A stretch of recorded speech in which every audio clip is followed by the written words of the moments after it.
I'm Michelle from HappyHomebrew.com, and I'm here to talk about getting started brewing your own beer and what you need in terms of equipment and supplies.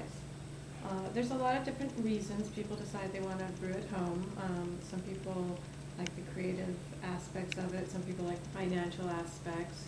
For me, I'm someone who loves to cook, and I really enjoy trying out new ingredients and having the ability and the flexibility to develop the kind of beer that I want to drink.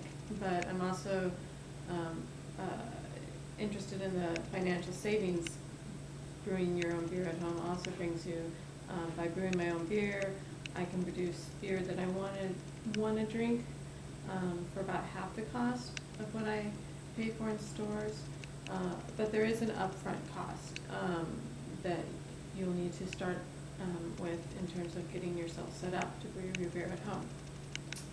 A lot of people start off with a kit, like the one that I have here from Midwest Supplies, and I will include a link at the bottom of the video to this particular kit that I purchased. It was about around $100, and in the kit you'll get supplies you need, including a bucket that you use initially for fermenting the beer, a glass carboy for the longer process of fermenting the beer, and then a bottling bucket. And that also includes a lot of important equipment too. I'll go through these in more detail. I'm going to take the camera off the tripod and give you a better look at what these things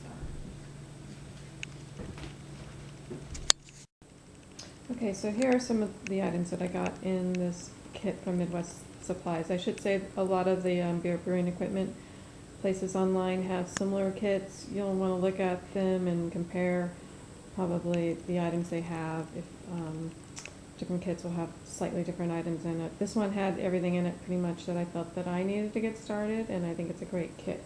As I mentioned, you have your fermenter with a lid on it right here. You have a bottling bucket right here. You have a glass carboy right here, and these are the items you'll use to store your beer in through the various stages as you make your own beer.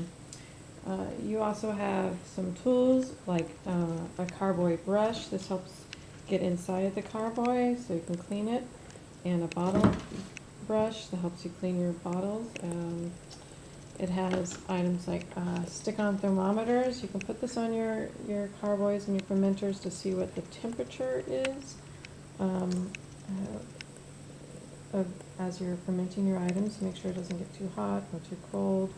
Most kits will include things like an auto siphon. This helps you get the beer out of the bottling bucket.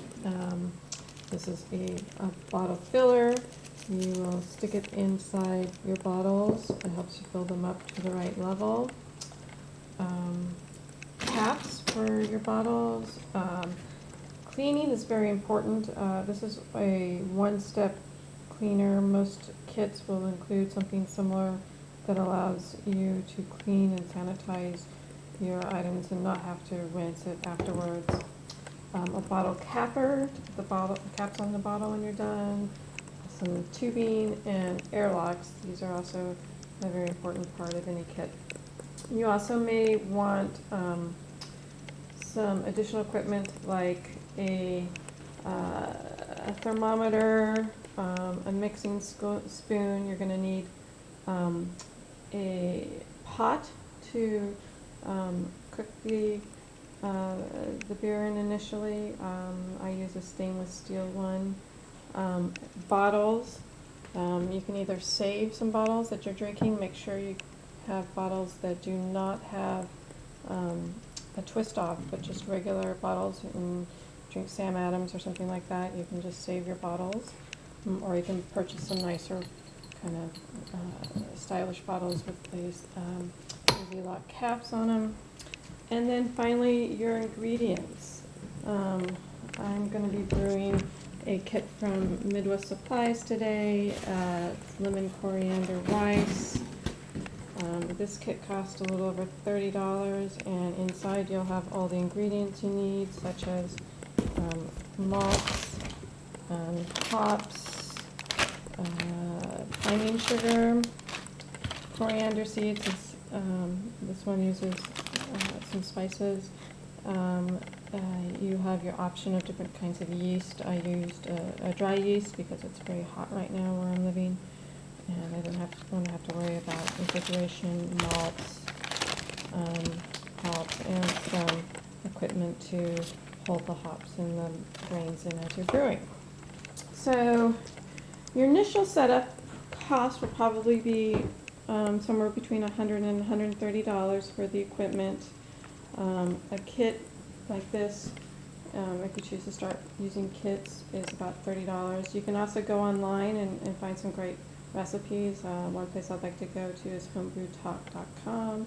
You can, if you go and just don't use a kit, you can use your own. You can buy malts or and the basic ingredients online as well. For example, you get dry malt extract, but in bulk, that can save you quite a bit of money. Things like corn sugar for priming, and you might also want to use some additives depending on what kind of brewing you're doing. I have some Orphalok type tablets and a yeast nutrient here for some different recipes that I use. The bottles can be free, or you can purchase the higher quality ones, but probably about $150 to get yourself set up with your initial batch of beer. This will brew about 5 gallons of beer when I'm done, or around 60 bottles of beer. And then afterwards, when you have the equipment, you just need to buy your ingredients, either in bulk or buy kits. And this is for extract and partial mash beer brewing. I personally haven't upgraded to all mash beer brewing. That involves a whole another level of equipment and expense, but this would definitely get you started.